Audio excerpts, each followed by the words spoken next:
India has a brand new gateway, the Rajiv Gandhi International Airport in Hyderabad. సడన్గా అసలు మీరు ఎయిర్పోర్ట్లోకి వెళ్ళాలని ఎందుకు వచ్చిందండి? కర్ణాటకలో చేస్తాం, తమిళనాడులో చేస్తాం, మన ఆంధ్రాలో ఏమీ లేదు.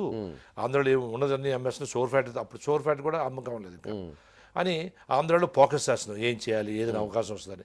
అప్పుడే చంద్రబాబు గారికి ఈ వాంట్ టు స్టార్ట్ ఈ మనం వన్ గుడ్ ఎయిర్పోర్ట్ ఇంటర్నేషనల్. ఎందుకంటే ఆయన ఈ ఫారెన్ ఇన్వెస్ట్మెంట్ గురించి ఆల్ గ్లోబల్ తిరుగుతుంది. అవును, ఎవ్రీబడి ఆల్సో మీకు ఏం మంచి ఎయిర్పోర్ట్ లేదు, బేగంపేట ఎయిర్పోర్ట్ ఉంది, స్మాల్ చిన్నది అని.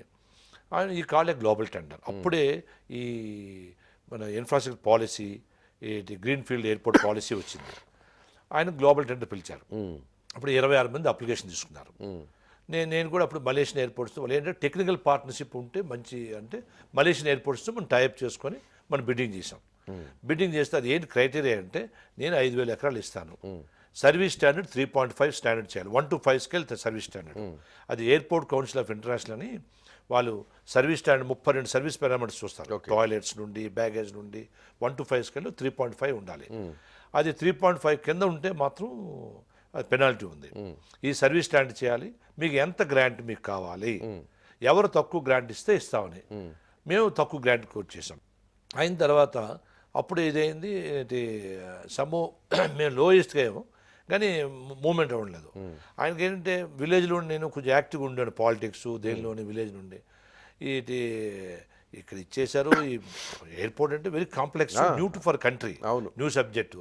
ఆయనకు అనుమానం, అది ఎవరైనా ఆయన దృష్టిలో ఉండే ఎవరికైనా.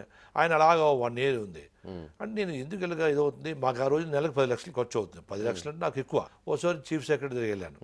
ఏంటి ఇప్పుడు మీరు అటు కాదు ఇటు కాదు, మీరు లోయెస్ట్, మీరు ఇది కన్సెషన్ అగ్రిమెంట్ చేయలేదు అంటే, ఆయన అంటే సీఎం గారు అప్రహెన్షన్ అండి, ఇలా మీరు చేయగలరా, దాన్ని ఆయన వరల్డ్ క్లాస్ ఎయిర్పోర్ట్ చేయాలని ఉంది అని.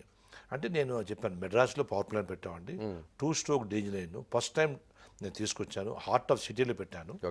That is a first technology. Normal diesel engine అంటే మన 1400 RPM, దట్ 100 RPM.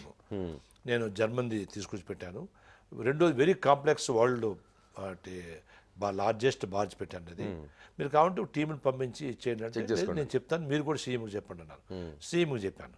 ఆయన చంద్రబాబు చెప్తే ఆయన కోర్ టీం పంపించారు. పంపించారు. చూసిన తర్వాత దేవ్ very good, very complex projects. దాని మీద సాటిస్ఫై అయ్యారు. Then is agreed. Then concession agreement ఇవన్నీ 2004లో సైన్ చేసాం. అందులోని ఎయిర్పోర్ట్ది చంద్రబాబు అప్పుడు బిడ్డింగ్ అయింది. Concession central government. It is not a state, it's not a state subject. కానీ ఒక్క పిసర మన హైదరాబాద్ ఎయిర్పోర్ట్లో కానీ సింగిల్ ఇంచ్ బెనిఫిట్ కానీ ఇది కానీ స్టేట్ చేయదు. Is only followed by completely ఇది. It is followed by the minister of civil aviation. స్టేట్కి సంబంధం లేదు. State only whatever the concern, ఇదేమో స్టేట్ సబ్జెక్ట్ కానీ స్టేట్ రెవెన్యూ కానీ స్టేట్ ఇవ్వాల్సింది మనకేం లేదు.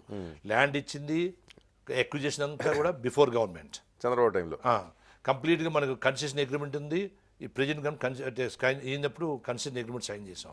What will get from the state, what you can give connectivity.